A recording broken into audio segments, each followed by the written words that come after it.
12 वर्षों के शासनकाल में नीट के छात्र और उनके माता पिता परिजन ये फीस के समान इसको समझ रहे हैं। प्रधानमंत्री जो वादा करते हैं उस पर ध्यान भटकाने वाला परंपरा से करते हैं। अच्छे दिन आने वाले हैं कि वादा करके देश के सबसे बुरे दिन में डाल दिया। नमस्कार, लाइव सिटी देख रहे हैं आप। प्रधानमंत्री मोदी के शासन काल के 12 वर्ष पूरे होने के उपलक्ष्य में पूरे देश भर में कार्यक्रम किए जा रहे हैं। वहीं सरकार के 12 शानदार साल जो है उसे गिनाए जा रहे हैं, उनकी उपलब्धियों को गिनाए जा रहे हैं।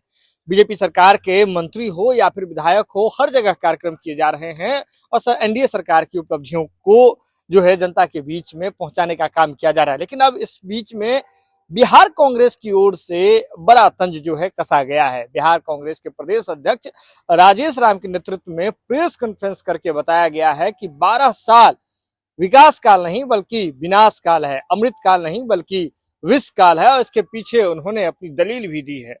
यह वीडियो देखिए कि किस तरह से राजेश राम क्या कुछ कह रहे हैं, क्या आरोप लगा रहे हैं, उनके वादों को किस तरह से धत्ता बता रहे हैं और क्या हकीकत है, इससे रूबरू कराने का प्रयास कर रहे हैं। यदि बीजेपी उनकी उपलब्धियों को गिनाना चाहती है तो मेरा मानना है कि सर्वप्रथम उनको एजेंडा में, अपने एजेंडा में जो अमृत काल चल रहा है उस एजेंडा में लेना चाहिए था कि 12 वर्षों के शासनकाल में 89 प्रतियोगी परीक्षा पेपर लीक हुए हैं, जिसमें अकेले मेडिकल प्रवेश के नीट में 4 बार पेपर। तो यदि उनके एजेंडे में ये नहीं आया है तो ये उपलब्धि बीजेपी प्रधानमंत्री की उपलब्धि के रूप में इसको पॉइंट यदि छूटा हो तो मैं जोड़ना चाहता हूं, ये उन्हें जोड़ना चाहिए। क्योंकि नीट और सीबीएसई ये दोनों ऐसे उपलब्धि हैं जो अमृत काल में हमारे युवा और जो लोग नीट परीक्षार्थी के माता पिता हैं उनके लिए ये विष पीने जैसा है। इसलिए इस अमृत काल के दौर में ये नीट के छात्र और उनके माता पिता परिजन ये विष के समान इसको समझ रहे हैं। तो बीजेपी एजेंडा में, प्रधानमंत्री के उपलब्धि के एजेंडा में इसे भी शामिल करना चाहिए। उसी तरह से बेरोजगारी पर यदि हम आए तो अभी बेरोजगारी जो है वो चरम सीमा पर है और बेरोजगारी पर मानता हूं कि अमृत काल में बेरोजगारी पर कोई बात नहीं, इसलिए शायद उनके पॉइंट ऐड नहीं हुए होंगे। तो मैं दूसरा पॉइंट ऐड कराना चाहता हूं कि बीजेपी उनकी उपलब्धि में ये भी पॉइंट को ऐड करना चाहिए। बेरोजगारी, हर साल 12 करोड़ नौकरियां देंगे ये उन्होंने वादा किया था और 12 साल में एक बार भी इस लक्ष्य को यह सरकार छू न सकी, उस पर रोजगार न दे सकी। तो ये बीजेपी के लिए बड़ी उपलब्धि है। इस उपलब्धि को भी उन्हें शामिल करना चाहिए। क्योंकि ये मैं नहीं कह रहा, ये देश में अब तक के सबसे ज्यादा युवा बेरोजगारी के स्तर को मोदी सरकार ने पहुंचाया है।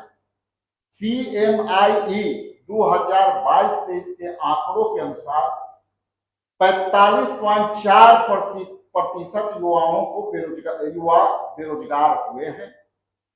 PLFS 2017-18 के आंकड़ों के अनुसार इस सरकार ने 45 साल के सबसे ऊंची दर 6.1% पर युवाओं को बेरोजगारी दर पहुंचा चुकी। ये स्पष्ट है आंकड़ों से कि इनकी उपलब्धि इससे ज्यादा हो ही नहीं सकती कि 45.5% बेरोजगारी बढ़ी हुई और इसकी दर बढ़ 6% दरें बढ़ी।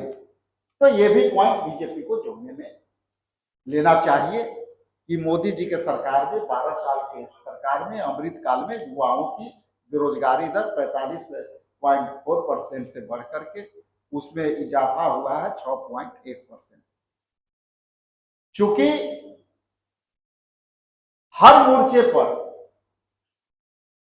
बीजेपी जो वादा करती है, प्रधानमंत्री जो वादा करते हैं, उस पर ध्यान भटकाने वाला परंपरा से करते हैं और कई बार मुद्दे पर कहीं बात नहीं होती और वो मुद्दा भटकाने वाली होती है। इसलिए हम समझते हैं कि ये भूल गए होंगे अपने किए गए वादों का मुद्दा। इसलिए मैं आपके माध्यम से याद दिलाना चाहता हूं, महंगाई में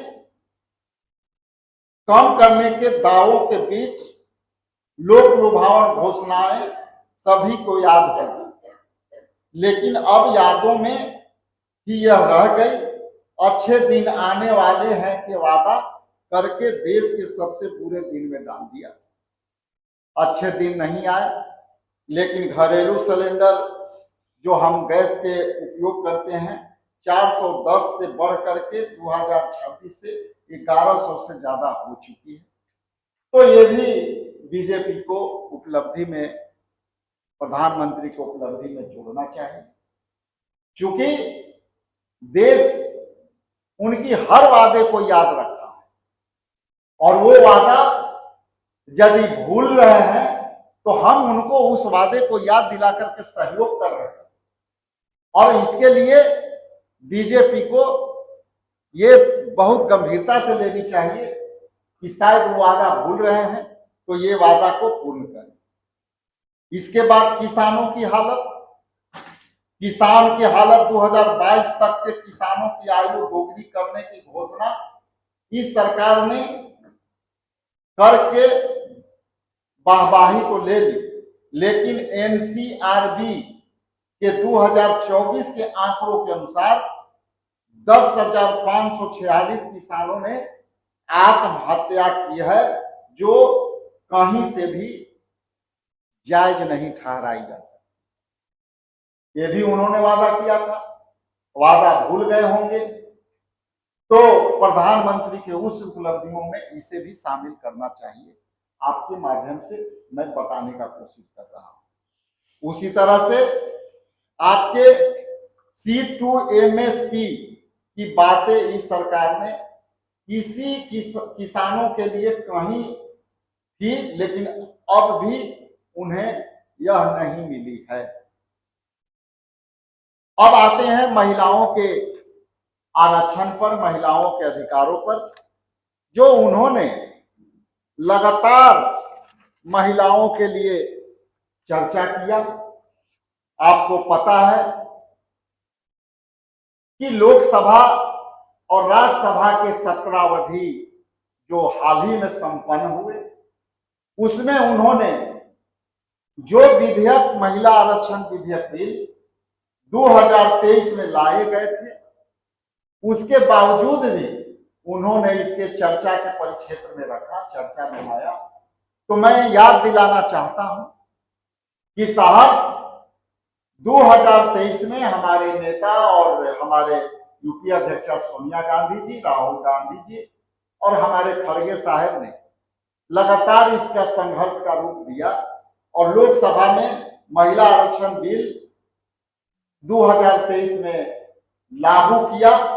मैं आपको याद दिलाना चाहता हूं कि प्रधानमंत्री के कार्य की उपलब्धियों में शीघ्र आज ही महिला आरक्षण बिल लागू आपको कर देना चाहिए, ताकि आपके अमृत काल में महिलाओं के प्रति जो महिला सशक्तिकरण की जो आपने वादे किए हैं, वो वादा तुरंत प्रभाव से लागू हो और यही उपलब्धियां में आप तुरंत तत्काल इसे लागू करिए। हम आपको मांग करते हैं, आपको यह जो है याद दिलाते हैं और एहसास कराते हैं कि इसको लागू कर दें। तो वीडियो देख लिया आपने। आपको बता दें कि कांग्रेस ने इस मौके पर एक वीडियो भी जारी किया है और वीडियो जारी करते हुए बताया है कि मोदी सरकार का 12 साल जो है वह अमृत काल नहीं है, विकास काल नहीं है, बल्कि विनाश काल है, विष काल है। इस पर खूब बरसे हैं बिहार कांग्रेस के प्रदेश अध्यक्ष राजेश राम। साथ ही साथ कांग्रेस इसे कह रही है कि मोदी सरकार 12 वर्ष जो है विष काल है, इसको सरकार जो कांग्रेस है वह प्रमोट करेगी, हर जगह लोगों तक पहुंचाएगी और यह बताएगी कि यह सरकार जो है अपने वादे, एक भी वादे को अब तक पूरा नहीं कर पाई है। यह खबर आप लाइव सिटीज के यूट्यूब पर देख रहे हैं तो आप सब्सक्राइब कर लें, फेसबुक पर देख रहे हैं तो फॉलो कर लें। जुड़े रहें लाइव सिटीज के साथ, खबर का सिलसिला लगातार जारी।